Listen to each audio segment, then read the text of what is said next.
as a leader within the organization that you're in, what were the conversations and how did you go about making sure that everybody kind of within the organization was kind of calm and felt sure about what the future was going to hold when nobody really, understood that? Because I feel like as a leader, as somebody who is in charge and has this kind of position within a business, I feel like that's part of your job just as much as trying to make sure that you guys can survive financially.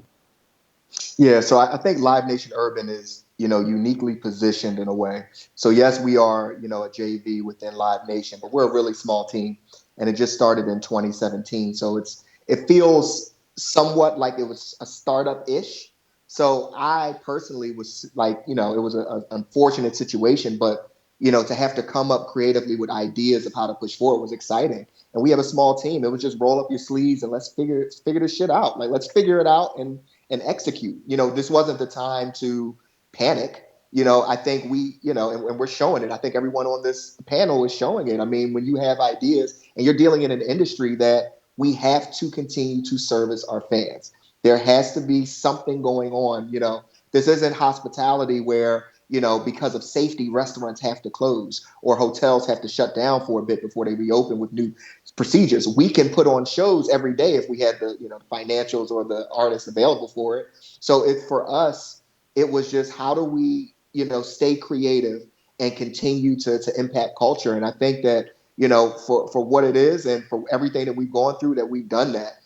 It's an opportunity as a leader to to step up and create dynamic experiences. And a conversation I've had with a couple people was back in 08, 09, different situation, but we had the horrible economic times during that period. But guess what came out of that? Uber came out of that. Airbnb came out of that. All of these things that we can't do without now came out of that. So I think in the music space, when we get to this time next year, it's going to be an amazing time in this industry, and moving forward because of what the Tariqs of the world are doing, because of what the Bens of the world are doing, and really coming up with new and creative ideas to help push this, the live experience forward. Absolutely. And for our final question, as we kind of wrap up, Brandon, I'm going to stick with you and then we'll go Ben and Tariq to round it out.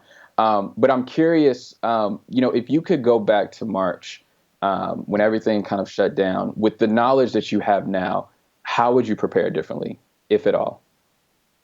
I would have disappeared to the Caribbean and you wouldn't have seen me until next year, probably. No, I mean, look, I think that, hindsight being 2020, I think we would have prepped more for live streams, right? So what Tariq made a very important point earlier. Live streams were an afterthought. You see a bunch of different companies doing live streams and no one really watched, or the viewership didn't necessarily match, the excitement or the buzz around a particular festival or event.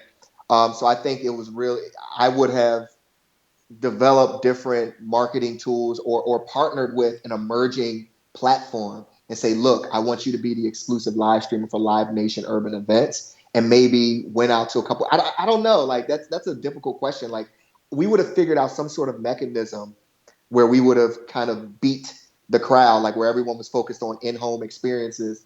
We would have been doing whatever the phase 2 and phase 3 of what we're doing now, which is going out, having venues with socially distanced, you know, audience members and just doing different things. Propelled to where we're at now, we would have tried to do it back then. But that's a difficult one. And I mean, I think that even if we would have done that, maybe that would have been wrong for us to do that because maybe the audience or the consumer wouldn't have been prepared for that at that time. Who knows? I don't know. Yeah. And we'll keep it about 30 seconds each for sorry. Tariq. No, you're good. You're good. No worries. Yeah, it's a really hard question. Good not to have too much time to answer it. I think what Brendan said really resonates. Saying, and Tariq said earlier, like, yeah, streaming as an afterthought. It's like in our situation, I think it was even more so. It's like we weren't doing it at all, and like I wish we had this platform up and running so that we were ready to hit the ground running in March, and like that we would, instead of having a couple events under our belt, we would have a dozen events under our belt by now, and we would be iterating even more. It's really just like. It's the kind of obvious answer, but it's like, yeah, if you could predict the future, you would be running rather than starting at day zero. So I would have postponed my Miami show sooner. I wouldn't have held on as long because I would have known it couldn't happen, which would probably have bought me some better favor with some of the fans. You know what I mean? But other than that, if I could have made the Twitch deal happen faster so we could get those shows happening quicker, that would have been nice. But deals take a long time.